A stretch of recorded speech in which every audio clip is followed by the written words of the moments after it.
दुकान खोली और सब साफ़ सफाई करने के बाद करीब 11 बजे 3 औरतें अंदर आई। उन्होंने नौवारी पातल पहनी हुई थी अपनी। उन्होंने बोला कि भाई हमारी बेटी की शादी है तो हमको साड़ियाँ चाहिए। तो हमने साड़ियाँ बताना चालू किया उनको।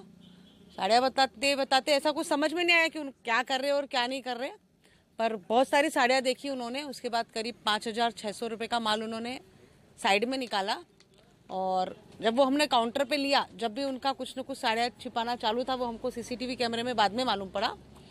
पर जब हमने हमारा स्टॉक मेंटेन किया और दिमाग में आया कि भाई कुछ ना कुछ अपनी दुकान में गड़बड़ है, तो बाहर निकल कर देखा, जब तक तो वो जा चुके थे। पर जब सीसीटीवी कैमरा चेक किया तो उसमें हमको करीब 15 साड़ियाँ हमारी चोरी हुई ऐसा मालूम पड़ा। हमारे रामदासपेट पुलिस स्टेशन में एक साड़ी के व्यापारी जिनका दुकान है वो आए थे।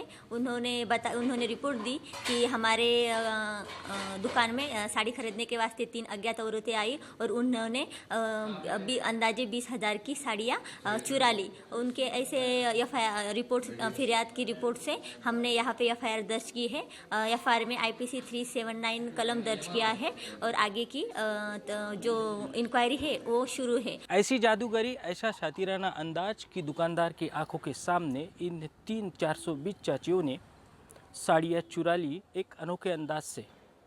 लेकिन इन दुकानदार एवं सेल्सगर के इन 2 लोगों की 4 आंखों के सामने हुई इस घटना में उनके समझ के ये बात परे रही।